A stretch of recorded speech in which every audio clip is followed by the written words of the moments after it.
사랑하는 은혜와 진리 장로교회 교우 여러분, 어젯밤도 평안하셨습니까? 오늘도 온 세상을 통치하시는 하나님을 인정하고 그 하나님 앞에 겸손한 마음으로 나아가 하나님의 도우심과 돌보심을 경험하며 살아가는 저와 여러분이 되시기를 주님의 이름으로 축원합니다. 오늘 새벽에 만나보면은 이사야 24장입니다. 이사야 24장 1절로 23절을 제가 읽어드리겠습니다.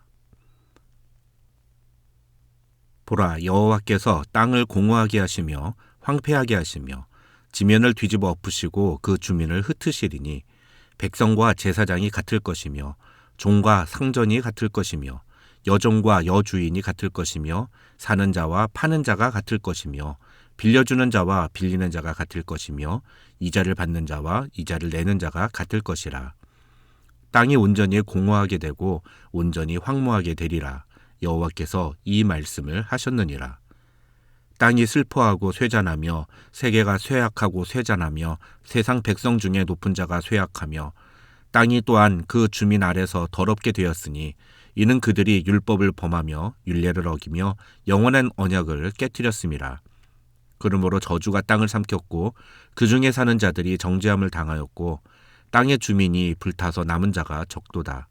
새 포도즙이 슬퍼하고 포도나무가 쇠잔하며 마음이 즐겁던 자가 다 탄식하며 솟구치는 기쁨이 그치고 즐거워하는 자의 소리가 끊어지고 수금 타는 기쁨이 그쳤으며 노래하면서 포도주를 마시지 못하고 독주는 그 마시는 자에게 쓰게 될 것이라. 약탈을 당한 성읍이 허물어지고 집마다 닫혀서 들어가는 자가 없으며 포도주가 없으므로 거리에서 부르짖으며 모든 즐거움이 사라졌으며 땅의 기쁨이 소멸되었도다. 성읍이 황무하고 성문이 파괴되었느니라. 세계 민족 중에 이러한 일이 있으리니 곧 감람나무를 흔듦 같고 포도를 거둔 후에 그 남은 것을 주움 같을 것이니라. 무리가 소리를 높여 부를 것이며 여호와의 위엄으로 말미암아 바다에서부터 크게 외치리니 그러므로 너희가 동방에서 여호와를 영화롭게 하며 바다 모든 섬에서 이스라엘의 하나님 여호와의 이름을 영화롭게 할 것이라. 땅끝에서부터 노래하는 소리가 우리에게 들리기를 의로우신 이에게 영광을 돌리세 하도다. 그러나 나는 이르기를 나는 쇠잔하였고 나는 쇠잔하였으니 내게 화가 있도다. 배신자들은 배신하고 배신자들이 크게 배신하였도다. 땅의 주민아, 두려움과 함정과 올무가 네게 이르렀나니 두려운 소리로 말미암아 도망하는 자는 함정에 빠지겠고 함정 속에서 올라오는 자는 올무에 걸리리니 이는 위에 있는 문이 열리고 땅의 기초가 진동함이라. 땅이 깨지고 깨지며 땅이 갈라지고 갈라지며 땅이 흔들리고 흔들리며 땅이 취한 자같이 비틀비틀하며 원두막같이 흔들리며 그 위에 죄악이 중함으로 떨어져서 다시는 일어나지 못하리라. 그날에 여호와께서 높은 데에서 높은 군대를 벌하시며 땅에서 땅의 왕들을 벌하시리니 그들이 죄수가 깊은 옥에 모임같이 모이게 되고 옥에 갇혔다가 여러 날 후에 형벌을 받을 것이라. 그때 달이 수치를 당하고 해가 부끄러워하리니 이는 만군의 여호와께서 시온산과 예루살렘에서 왕이 되시고 그 장로들 앞에서 영광을 나타내실 것임이라.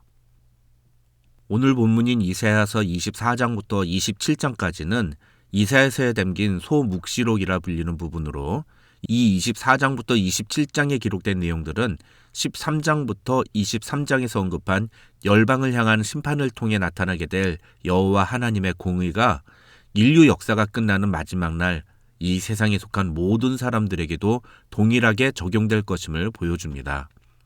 여기에 기록된 예언들은 심판을 받는 자들의 비참함과 그에 대조되는 하나님이 택하신 자들이 누리게 될 영광과 축복을 아주 선명하게 비교하면서 죄인에게 임할 하나님의 심판의 준엄함을 강력하게 선포하고 있습니다. 이러한 전체적인 내용의 이해 속에서 오늘 본문인 이사야 24장의 내용을 살펴보겠습니다. 오늘 본문인 이사야 24장에는 말세에 이 땅에 임할 하나님의 심판과 그 심판의 징조로서 우리가 겪게 될 여러 가지 사건들이 기록되어 있습니다.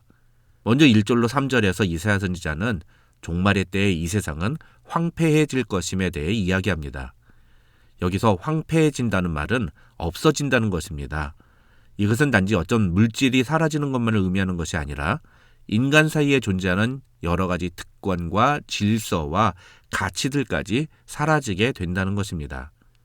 1절에서 이사야 선지자는 보라 여호와께서 땅을 공허하게 하시며 황폐하게 하시며 지면을 뒤집어 엎으시고 그 주민을 흩으시리니 라고 말합니다. 여기에 보면 공허, 황폐, 뒤집어 엎음, 흩음과 같은 단어가 사용되는데 특히 여기서 공허라는 단어는 원래부터 비어있는 상태가 아니라 마치 컵에 가득 찬 물을 쏟아 부어버리는 것과 같은 행위를 표현한 것입니다. 또 황폐라는 단어 역시도 무언가가 있던 상태를 없애버리는 것 또는 기껏 수고한 것을 수포로 돌아가게 만드는 그런 행위를 표현한 단어입니다. 반면에 2절에서 이사야 선지자는 그 심판의 날은 이 지구상에 존재하는 모든 인간들에게 자신이 갖고 있던 어떠한 특권이나 조건도 아무 소용이 없게 되는 그런 날이 될 것이라고 예언합니다. 다시 말해서 하나님의 심판은 인간이 이 세상에서 누렸던 그 어떤 종류의 사회적 지위나 빈부의 격차 혹은 계급이나 인종과 같은 차이를 따지지 않고 모든 이에게 동일하게 임할 것이라는 뜻입니다. 이러한 하나님의 심판을 통해 이 세상은 온전히 공허하게 되고 온전히 황무하게 되리라고 여호와께서 말씀하셨다고 이사야 선지자는 전합니다. 그 다음 4절에서 이사야 선지자는 심판의 날의 징조로 이 세상에 존재하는 모든 것들이 쇠잔해질 것임에 대해 선언합니다. 여기서 쇠잔하다, 쇠약하다라는 뜻을 가진 나벨이라는 히브리어는 사람의 기력이 점점 약해지거나 식물의 잎사귀가 말라 시드는 모습을 표현한 단어입니다. 다시 말해서 하나님의 심판의 때에 이 세상은 점점 그 기력을 잃어가면서 말라 비틀어져 생명력을 잃게 될 것이라는 것입니다. 이것은 단순히 물질적인 부분에만 해당되는 문제가 아니라 정신적인 상태의 쇠잔도 포함합니다. 예를 들면 탈진이 와서 모든 일에 의욕을 잃고 무기력해지는 상태가 되는 그런 우울증에 걸리는 것도 바로 이 쇠잔한 모습을 표현한 것이라고 볼 수 있습니다. 왜 인간이 우울증에 걸립니까? 물론 호르몬의 변화라는 원인도 무시할 수는 없지만 그러나 사람들이 우울증에 걸리는 가장 주된 이유는 자신의 존재에 대한 상실에서 비롯됩니다. 자기 존재의 가치가 상실되거나 무시되는 어떤 상태나 사건을 경험하게 될 때 또는 아무 의미를 느끼지 못하는 상태가 될 때 우울증에 빠지게 되는 것입니다. 그래서 그 다음 6절로 11절을 보시면 이사야 선지자는 하나님의 심판의 때에 모든 인간들에게 기쁨이 사라질 것이라고 예언합니다. 이 6절로 11절에 기록된 모든 내용들은 기쁨이 사라진 인간의 상태를 표현한 것입니다. 요한복음 15장 11절에서 예수님은 내가 이것을 너희에게 이름은 내 기쁨이 너희 안에 있어 너희 기쁨을 충만하게 하려 함이라고 말씀하셨습니다. 하나님 없는 세상에 임하는 심판은 공허와 기쁨이 사라진 상태이지만 예수 그리스도께서는 우리에게 기쁨을 충만하게 채워주시는 분이라는 사실을 우리는 기억할 필요가 있습니다.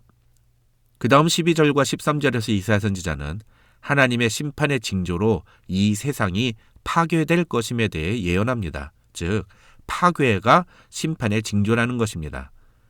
그런데 12절을 보시면 이사야 선지자는 성읍이 황무하고 성문이 파괴되었느니라고 말하는데 이것은 단순히 건물을 의미하는 것이 아니라 사람들이 모여있는 공동체와 조직을 상징하는 표현이라고 볼 수 있습니다.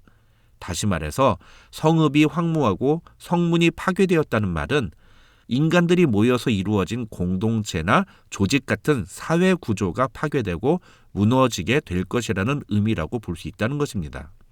하나님의 심판이 임하게 될 말세에는 정상적인 삶, 온전한 삶, 하나님이 허락하신 아름다운 공동체의 삶이 불가능해지고 모든 사람들이 뿔뿔이 흩어져서 공동체가 파괴되고 무너지는 그런 상태가 될 것이라는 것입니다.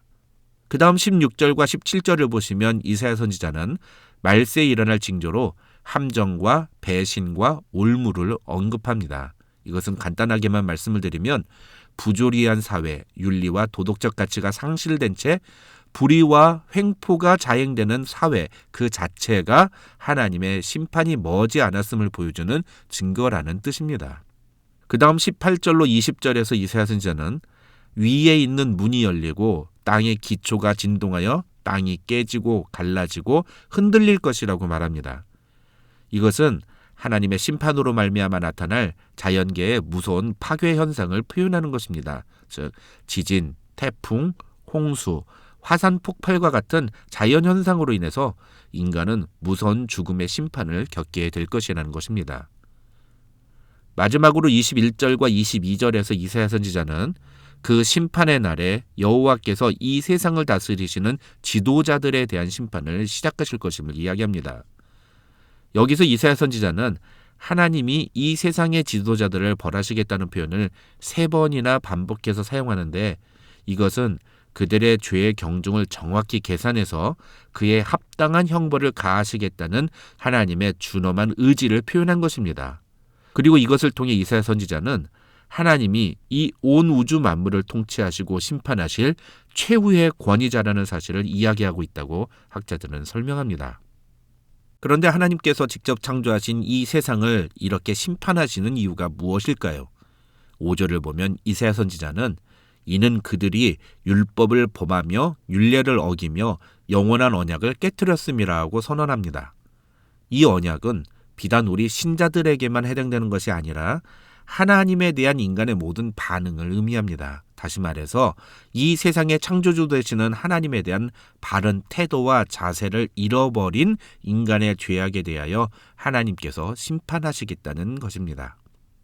중요한 것은 그러한 심판이 분명 죄인들에게는 무서운 징조와 공포로 느껴지겠지만 그 속에서 하나님의 은혜로 살아남은 자들, 즉 하나님의 심판에서 제외된 자들은 그런 하나님의 심판을 보며 오히려 하나님께 영광과 찬양을 돌리게 될 것이라고 이사야 선지자는 이야기하고 있습니다. 그것이 바로 14절과 16절 그리고 23절의 내용입니다. 결론적으로 우리 그리스도인들은 지금도 우리 눈앞에서 일어나고 있는 하나님의 심판의 징조들을 보면서 두려움과 공포를 느낄 것이 아니라 그렇게 세상을 심판하시는 하나님을 찬양하며 더더욱 하나님 앞에 나아가는 믿음의 반응을 보여야 한다는 것이 이 이사야 24장의 메시지인 것입니다. 사랑하는 우리 은혜와 진리 장로교회에 속한 모든 교우들은 이 세상이 아무리 흉흉하고 하나님의 무서운 심판의 징조가 나타난다 할지라도 그런 현실 속에서 오히려 우리를 구원하시며 붙드시는 하나님을 바라보고 매일 하나님 앞에 더욱 겸손히 나아가는, 그래서 하나님의 은혜와 보호하심을 경험하며 살아가는 성도들이 되시기를 주님의 이름으로 축원합니다.